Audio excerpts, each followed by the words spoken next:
자녀들이 바쁘다는 핑계로 부모님의 생신에 또 명절에 찾아오지 않고 용돈을 보내는 것을 봅니다. 그리고 명절에도 가족들과 해외여행을 하면서도 부모님을 찾아오지 않습니다. 그래서 생신이나 명절에 자녀들을 부르는 방법들이 있다고 합니다. 잘 들으시고 한두 번만 써보면 될 것 같습니다. 얘들아, 나는 내 엄마와 이혼할란다 하고 전화를 끊고 받지 않으면 그날 저녁에 자녀들이 우르르 몰려온답니다. 그리고 또 전화를 해서 네 아버지 병원에 입원했단다 하고 전화를 끊어버리면 또 그날 저녁에 자식들이 몰려온답니다. 그리고 돈이 필요해서 내가 땅을 팔란다 하고 전화를 끊어버리면 몇 시간이 안 되어서 주르르 몰려온다는 것입니다. 참 씁쓸한 얘기입니다. 해마다 어버이날이 되면 사람들은 상처를 받습니다. 어버이날이 되었는데 자녀들에게 기대한 만큼 이렇게 대우를 받지 못한 부모님들은 마음에 아픔이 있고 상처가 있습니다. 다른 사람들은 내 자녀들이 뭘 해줬는데 자랑하는 소리를 들으면 우울해집니다.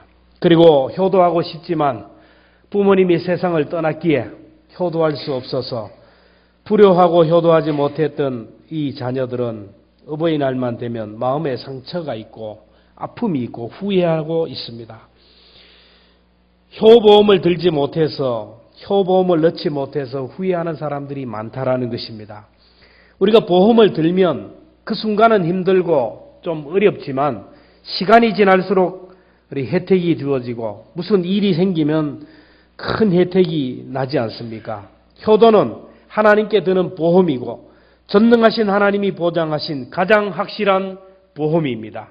이 효보험을 든 사람들을 효도하는 사람들에게 주어지는 특혜가 무엇인지 오늘 성경은 분명하게 말씀합니다. 효도하면 땅에서 잘되고 장수하게 된다.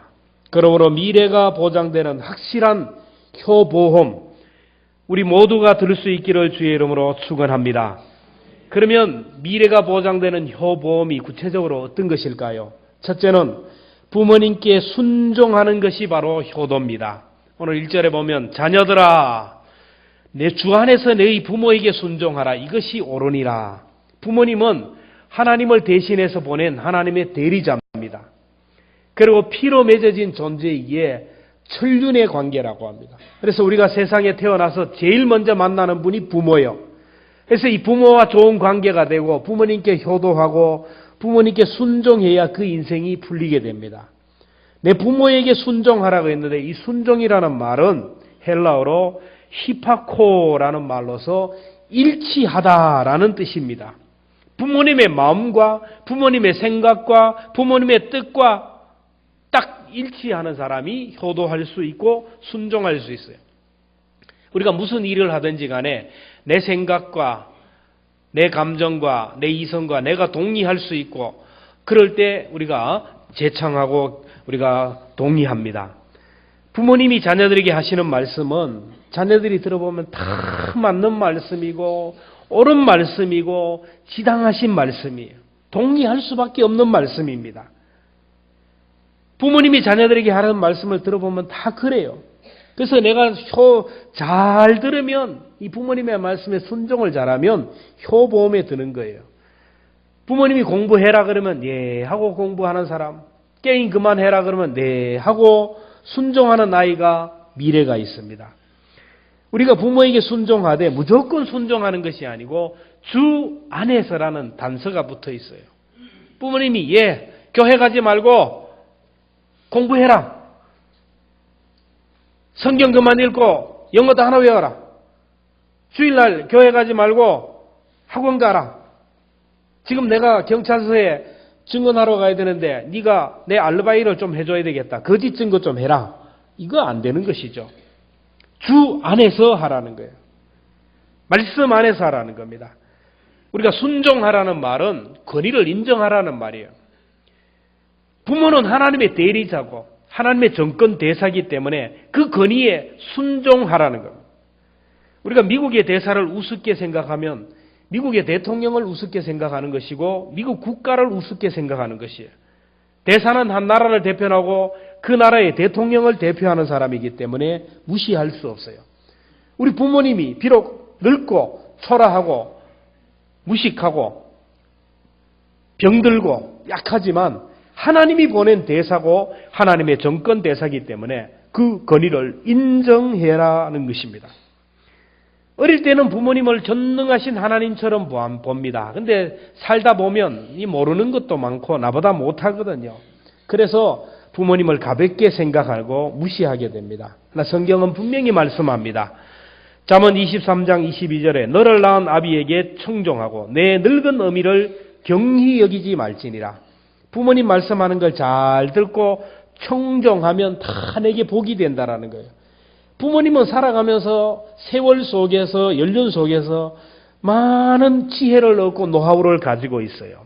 보석과 같은 말씀이에요. 옛말에 어른 말을 들으면 자다가도 떡이 생긴다는 말이 있지 않습니까? 예수님도 부모님에게 순종했어요. 누가복음 2장 51절에 보면 예수께서 함께 내려가서 나사렛에서 순종하여 받들었다. 하나님의 아들 예수님이 육신의 부모인 마리아와 요셉을 순종해서 받들었다고 했어요. 예수야, 예수님이 어릴 때가 아닙니다. 이때가 이 말씀하실 때가 예수님이 이미 공생에 들어갈 때쯤 30대쯤 되었어요. 예수야, 지금 이 문틀 다 만들었는데 뒷집에 박서방 집에 좀 배달해라. 네 하고 갔어요. 저 이웃집에 가가지고 농을 좀 가져와라. 고쳐야 된다. 네 하고 가져왔어요. 예수님은 이 부모의 말씀에 그저 순종해서 받들었다라는 거예요. 부모님의 권위를 인정했다라는 거예요. 이삭도 아버지 아브라함이 번제단에서 죽이려고 할 때 예 하고 순종했어요. 오늘 우리가 이것을 꼭 기억해야 됩니다. 그 다음에 효보험은 부모님을 공경하는 것입니다. 공경하는 것. 2절에 보면 내 아버지와 내 어머니를 공경하라. 이 공경하라는 말은 실제적이고 구체적인 행동을 내포하고 있어요. 이 공경이라는 말은 헬라어로 티마라는 뜻인데 이 값을 치른다라는 거예요. 우리가 물건을 사면 값을 치러야 그게 내 것이 되는 거예요. 그러니까 부모님이 값을 치르고 오늘 내가 존재하게 되었다. 부모님의 땀과 눈물과 희생, 그걸 통해 희생된 대가가 오늘 우리가 여기에 존재하는 거예요. 나의 나 된 것은 주님의 은혜라는 것입니다.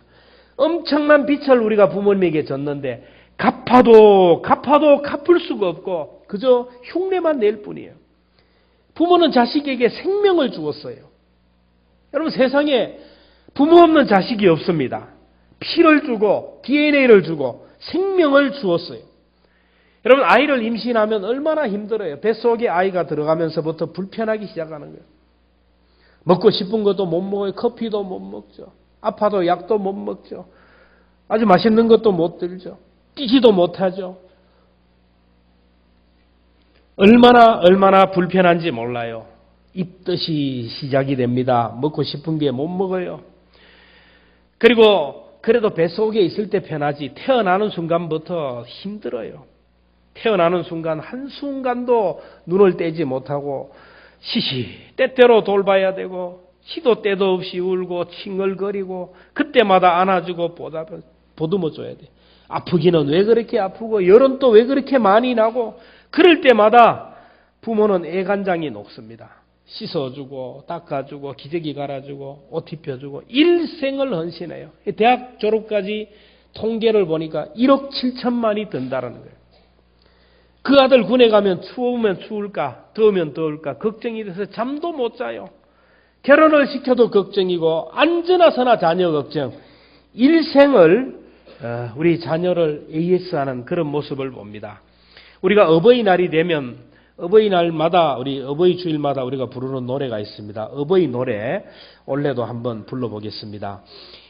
정말 불러도 생각할 때마다 부모님의 은혜가 어린이날 우리의 마음을 이렇게 참 감동을 주는 노래입니다. 우리 나 실제 괴로움 다 잊으시고 우리 함께 노래합시다. 1절 2절만 할까요?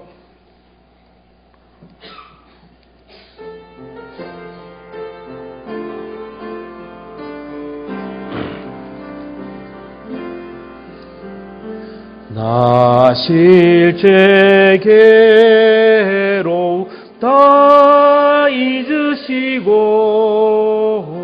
기르실 때 밤낮으로 애쓰는 마음 진 자리 마른 자리 가라니시며 손발이 다 닳도록 고생하시네. 하늘 아래 그 무엇이 넓다 하리요. 어머님의 희생은 가히 없어라.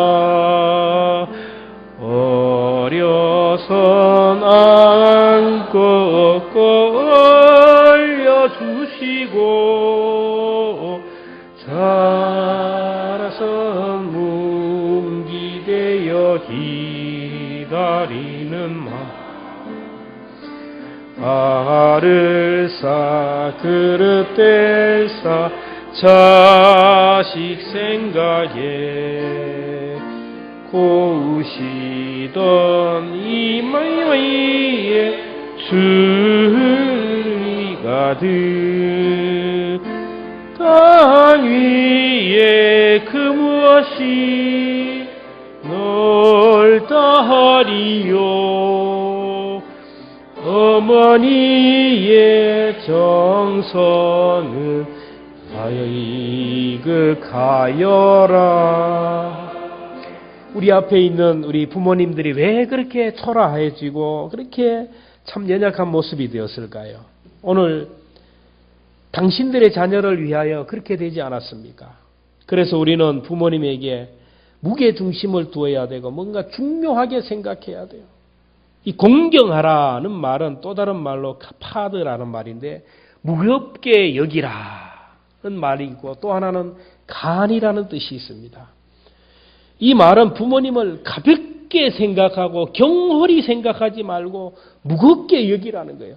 간처럼 귀하게 여기라는 거예요.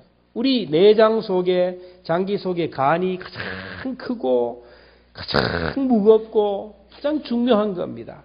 간이 망가지면 건강이 망가지고 간이 망가지면 몸이 피곤하고 살 수가 없어요.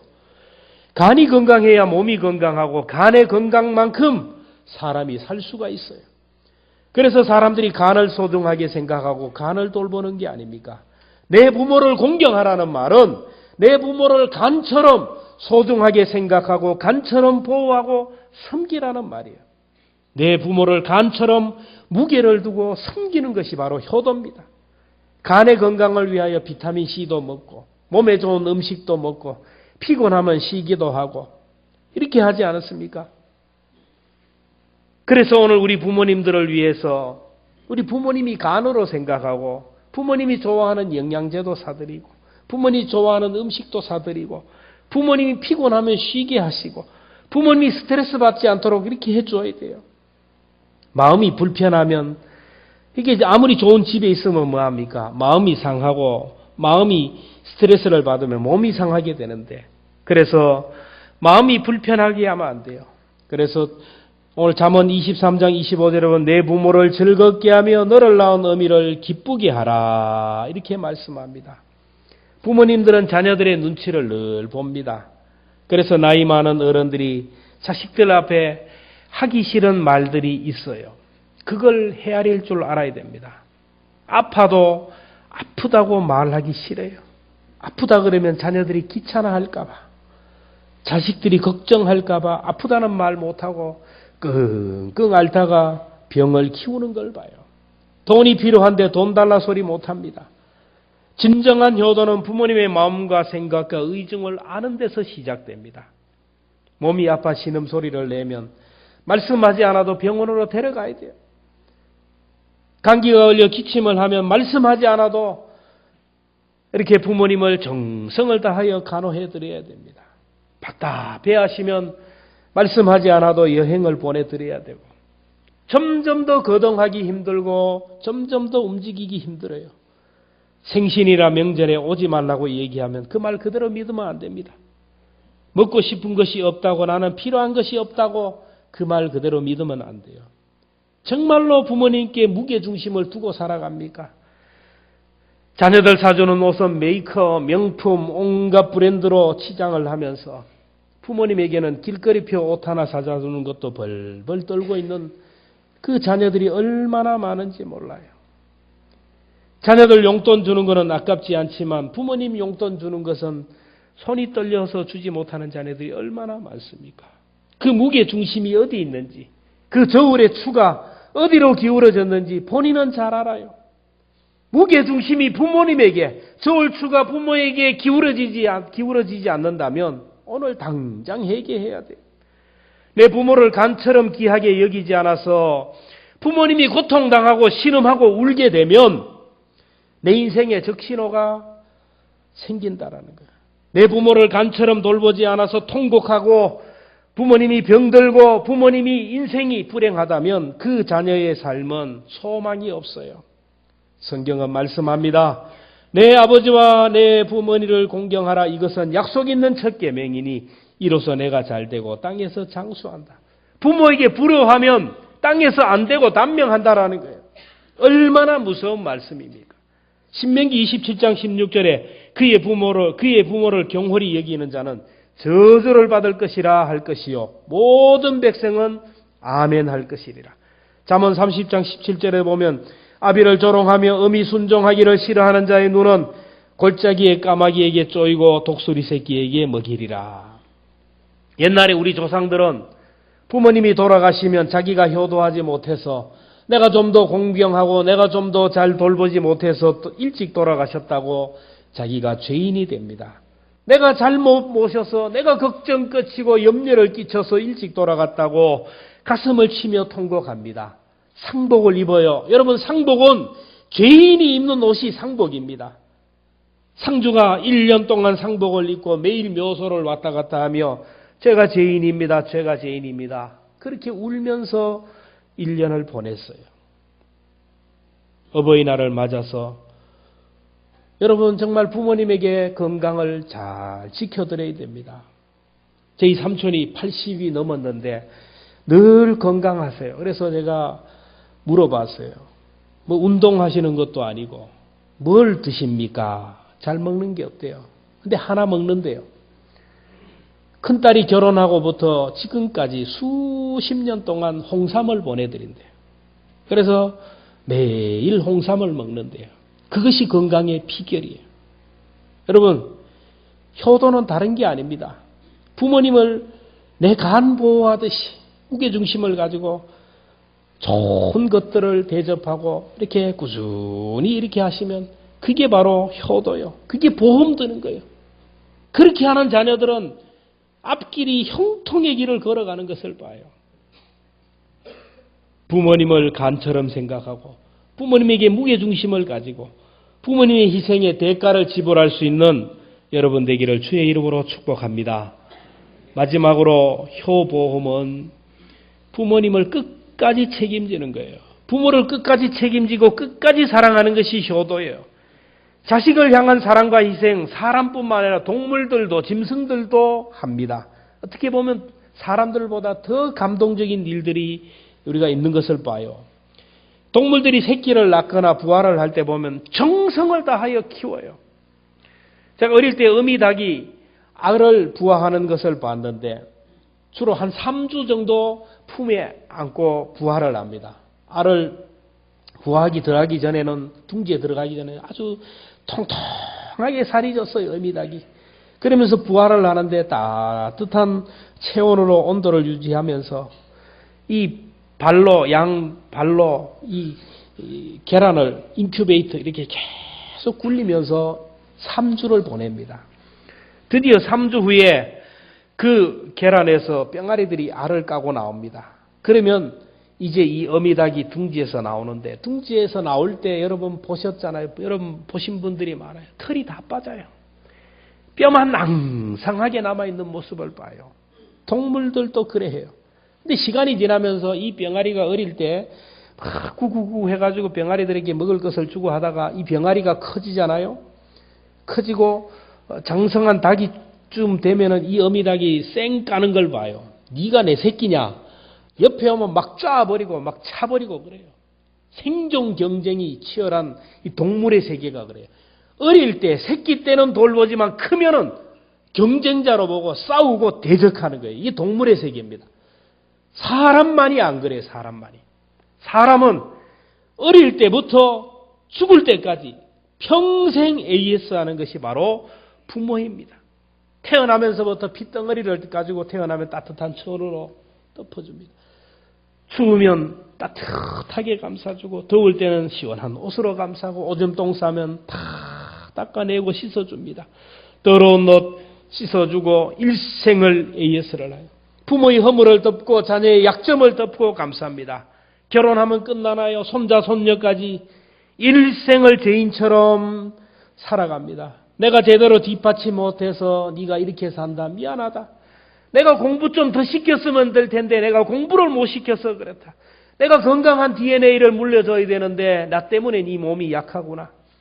내가 머리가 못지 못해서 네가 공부를 못하는구나. 부모는 일생을 이렇게 희생하며 헌신하며 모든 책임을 나의 책임으로 이게 부모의 사랑이에요. 끝까지 사랑해요. 끝까지. 제가 여러분에게 한번 얘기했어요. 80이 넘은 할아버지와 50이 넘은 아들이 마루에 앉아서 얘기를 합니다. 80이 넘은 이 할아버지는 치매기가 좀 있어요. 이 80 넘은 할아버지가 아들에게 얘기합니다. 아범, 저 대추나무 위에 있는 저 새가 뭐냐? 아, 저거 까치 아닙니까? 잠시 후에 아버지가 또 물어봐요. 아범아, 저게 뭐라 그랬지? 까치요, 까치. 치매기가 있는 이 할아버지는 또 잊어버려요. 조금 있다가 또 물어봐요. 저 까치, 대추나무 위에 있는 저 나무에 있는 저게 뭐라고? 아들의 목소리가 올라갑니다. 까치라고 저 까치. 잠시 후에 또 한 번 물어봐요. 저게 뭐라고? 소리를 지릅니다. 기가 먹었어요. 까치라고 하잖아요. 까치. 그리고 막 화가 나가지고 밖으로 나가버렸어요. 이 아버지는 이렇게 이 아들의 소리를 듣고 방 안으로 초라한 모습으로 들어가요. 소리를 지르는 아들이 미안해서 방에 들어가 보니까 아버지가 이렇게 쪼그리고 주무시고 계셔요. 그리고 아버지 책상 위에 빛이 바랜 아주 수십 년이 된 일기장을 발견합니다. 그 일기장에 이런 글이 써 있습니다. 오늘은 아들과 함께 4살 아들과 함께 마루에 앉았다. 아들이 아버지 저 나무 위에 있는 새가 무슨 새예요? 물었다. 나는 까치라고 대답했다. 조금 후에 아들은 또 물었다. 아빠, 저게 무슨 새라고요? 나는 또 친절하게 물었다. 까치란다, 까치. 조금 지난 후에 아들은 또 물었다. 저게 무슨 새예요? 까치다. 그 다음 날도 아들이 또 물어봤다. 저게 무슨 새예요? 까치라. 아들은 연짝 20번이나 계속해서 저 새가 무슨 새냐고 나에게 물었고 나는 그 질문을 할 때마다 친절하게 까치라고 얘기해 줬다. 아들이 새에 대하여 관심을 가지고 있어서 기뻤고 아들이 아빠에게 물어보는 것이 기특해서 아들이 또박또박 나에게 물어보는 것이 사랑스러워서 친절하게 대답했다. 참 행복한 날이었다. 이 일기를 읽는 아들의 눈에서 눈물이 하염없이 쏟아지는 거예요. 여러분, 자녀는 부모를 일시적으로는 사랑합니다. 5월달은 사랑하고 5월 8일은 사랑하고 생신을 사랑하고 명절은 사랑하지만 끝까지 안 가요. 끝까지. 성경은 우리 부모를 사랑하되 끝까지 효도하라는 끝까지. 예수님을 보세요. 인류를 구원하기 위하여 십자가에 못 박혀 돌아가시는 거예요. 온 인류를 살리기 위하여 죽기는 죽어야 되는데 엄마보다 아버지보다 먼저 죽어야 하는 이 불효를 지금 저지르고 있어요. 십자가 밑에서 죽어가는 아들을 바라보며 눈물 흘리는 그 어머니를 위로하시는 모습을 봅니다. 제가 죽지만은 인류를 구원하기 위해 죽습니다. 하나님께서 함께 하실 겁니다. 위로합니다. 그리고 옆에 있는 사랑하는 제자 요한에게 마리아를 부탁하는 거예요. 그래서 이 마리아는 이 요한이 마리아를 일생을 보양해요. 그래서 순교도 못합니다. 마리아가 돌아가실 때까지 일생을 어머니처럼 섬겼어요. 그리고 마지막에 반모섬에 가서 이 세상 마지막 날 일어날 일들에 대해서 계시를 받고 기록한 것이 요한계시록이에요. 5월 어버이날, 이날만 효도하지 말고 1년 12달 부모님을 돌보고 사랑하고 섬겨야 돼요. 부모님이 건강하든지 병들었든지 부모님이 나를 힘들게 하셔도 끝까지 사랑하고 이 세상에서 편안하게 사시고 영원히 살게 해주셔야 돼요. 오늘 본문은 주 안에서 효도하라는데 주 안에서 효도하는 방법은 두 가지입니다. 첫째는 부모님이 좋은 신앙을 가졌으면 그 신앙 유산을 이어받아 내가 신앙생활을 잘하는 것이 효도예요. 오늘 교회 안에 많은 성도들이 하는 말이 걱정이 거예요. 자녀들의 신앙이 걱정이라는 거예요. 신앙의 대가 끊어진다라는 거예요. 부모가 생각할 때 이 자녀들이 좀 더 신앙생활 잘하고 나보다 더 큰 믿음의 장부가 되었으면 좋겠는데 아무리 봐도 나보다 신앙이 안 돼요. 여러분, 부모에게 효도하는 것은 부모님보다 더 큰 믿음을 가지고 부모보다 더 큰 열정을 가지고 믿음의 명가를 이루는 것입니다. 그래서 부모의 담을 넘어야 돼요. 부모님보다 더 신앙생활 잘하면 이것이 부모님께 효도하는 거예요. 또 하나, 주 안에서 효도하는 것은 부모님이 예수 믿지 않는다면 전도해서 예수 믿게 해야 돼요. 믿지 않는 부모를 전도하는 것이 효자입니다. 나는 구원받고 나는 하나님의 자녀 되고 나는 천국 가는데 부모님이 돌아가셔서 지옥에 간다면 이처럼 불효가 어디 있습니까? 여러분, 내가 가족들에게, 내가 사랑하는 사람들에게, 내가 부모에게 전도하지 않는다라는 것은 둘 중에 하나입니다. 다른 게 없어요. 내가 천국과 지옥을 믿지 않든지 아니면 내가 그 가족을 사랑하지 않든지 두 가지 중에 하나예요. 내가 천국과 지옥이 안 믿어지니까 전도를 뭐 하는 거죠. 죽고 나면 천국과 지옥이 있다라는 것을 믿는다면 전도하지 않을 수가 없어요. 그리고 그 지옥에 내 부모님이 들어간다고 생각하면 전도하지 않을 수가 없죠. 부모님의 영혼을 구원해달라고 기도하며 전도합니다. 그리고 부모님의 영혼이 강건하도록 옆에서 도와드려야 돼요. 몸이 불편해서 교회에 나오지 못하면 영적으로 문제가 생겨요. 이거는 목사든 장로든 누구이든 상관이 없어요. 몸이 아파 교회에 오랫동안 나오지 못하는 분들은 영적으로 문제가 생겨요. 그래서 방송으로 설교도 듣고 예배하게 하고 주보도 갖다 드리고 가정예배도 드리고 요즘 우리 교회 홈페이지에 들어가면 핸드폰 앱으로 저희의 설교를 실시간으로 들을 수가 있어요. 부모님의 영혼을 잘 돌봐드려야 돼요. 이게 효도입니다. 부모님의 마음과 생각을 알아차리고 말씀하지 않아도 순종하며 받드는 것이 바로 효도입니다. 우리 위하여 희생하고 이제 껍데기만 남아있고 병든 몸, 약한 몸으로 남아있는 그 살아계신 부모님을 내 간처럼 잘 돌보고 사랑하고 아끼는 것이 바로 효도입니다. 우리들이 부모님을 사랑하되 끝까지 책임지는 거예요. 아프셔도 힘드셔도 이해가 안 돼도 끝까지. 여러분 사시면 얼마나 사시겠어요. 참고 이를 악물고 기도하며 견디며 끝까지 효도를 잘해야 돼요. 이게 바로 미래가 보장되는 확실한 효보험이에요. 이 효보험만 들면 여러분 우리 인생은 하나님께서 잘 되게 하시고 장수의 복을 주신다고 했어요. 저와 여러분 오늘 이 자리부터 정말로 효보험을 들 수 있기를 축원합니다.